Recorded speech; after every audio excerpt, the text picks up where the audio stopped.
So, Caitlin Clark, lads, we all know that Caitlin Clark is the biggest draw probably in basketball right now. It's crazy to say, maybe Stephen Curry, but outside of Steph, yeah, no question about that. And I think Caitlin Clark is the biggest draw. But if you guys don't know, Caitlin Clark is a big fan of the old golf. She is a big fan of the golf, and she plays quite a lot of the golf. But Caitlin Clark has now is playing in a pro-am, and we are hearing the Golf Channel talk about Caitlin Clark. And let's take a listen. And it's funny because we've always said it where it's like every league wants everything wants Caitlin Clark involved in it except for the WNBA, it seems. Living who are getting some attention this week. WNBA superstar Caitlin Clark will tee it up in a pro-am on Wednesday. Is that it's a good Irish accent there. Wednesday. Talk about an all-star grouping. She's going to play with tournament host Annika Sorenstam and with Nelly Korda.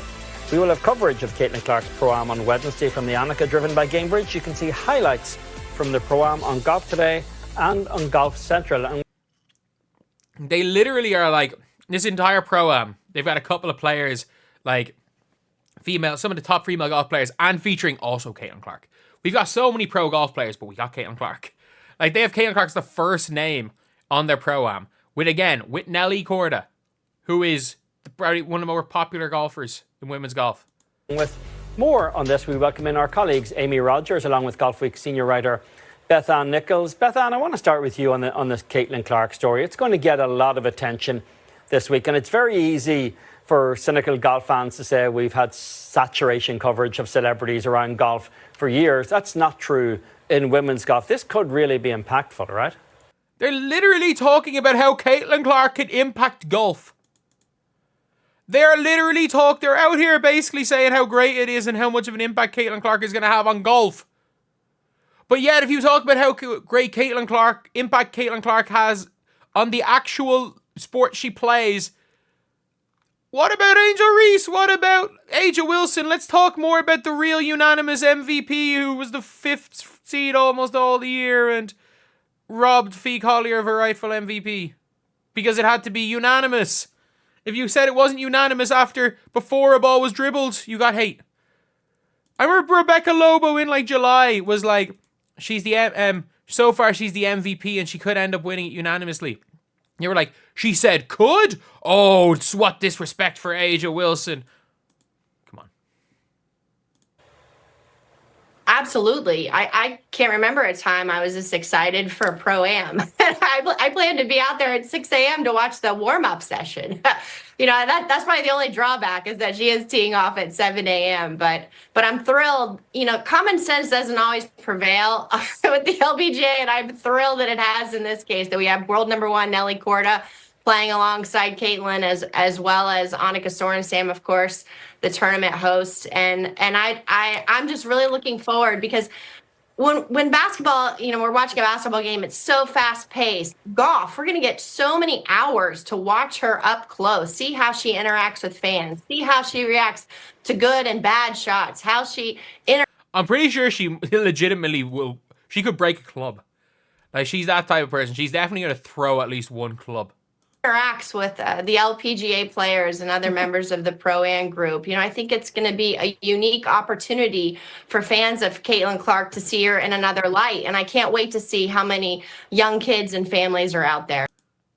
They're literally talking about how Caitlin Clark's going to impact golf. Like, if you said that, common sense doesn't always prevail with the LPGA. And, common sense doesn't always prevail with the WNBA either. Wednesday morning, we got to watch Caitlin Clark. And, they're talking about it on a golf channel. Talking about how Caitlin Clark, not even a golf player, is going to impact golf. And there's no whataboutisms. There is no whataboutisms. There's no none of that stuff. It's just this is a fact. She is going to bring more viewers in, and it is good for the sport. Not, what about Angel Reese and we don't want your fans. Imagine if they were like, oh, well, I heard those Caitlin Clark fans are, super, super toxic, so we actually don't want them. Oh, all those Caitlin Clark fans that, petitioned to get this on TV when it wasn't meant to be on TV. We don't want yous. We are going to call you a we're going to name you guys as part of one of the. We're basically going to equate you being a fan of this player to being a part of one of the most historically worst organizations in the history of mankind. Just because we're going to call you guys all that. Like, I can't believe it. I can't believe I'm going to tweet this now. Do they not know about CC fans? Do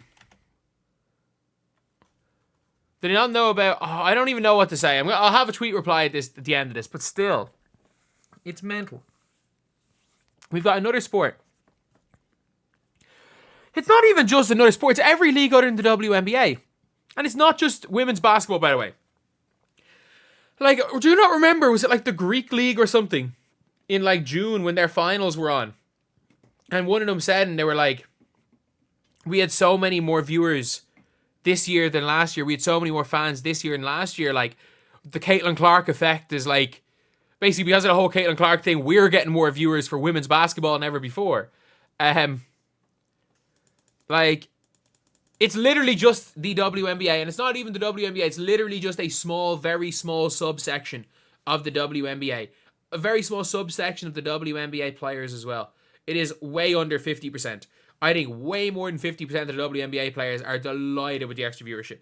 It is, I would say, 10% of those WNBA players. The problem is that even 10% can be vocal, as well as, unfortunately, the people that are like that are employed by the WNBA in positions of the media, running their social media, running WNBA-sponsored podcasts, and it's just an unfortunate situation. But you know what? I don't even want to say it's an unfortunate situation, because it's a very fortunate situation for yours truly, because if the WNBA actually did a proper job of hiring people that talked about the sport and not about narratives, and didn't basically say that the vast majority of their fans are racist and they don't want you to watch anymore, I wouldn't be getting nearly the traction that I'm getting. So it helps. It helps because if the WNBA actually did a good job, people would actually listen to the media and watch the media rather than going to YouTube. So I want to thank you for your incompetence, WNBA. I really do.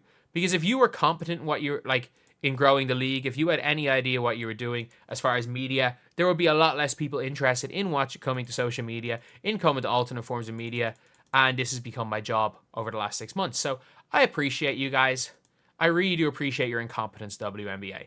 And also shout out to the LPGA. It's going to be very interesting to watch this Pro-Am.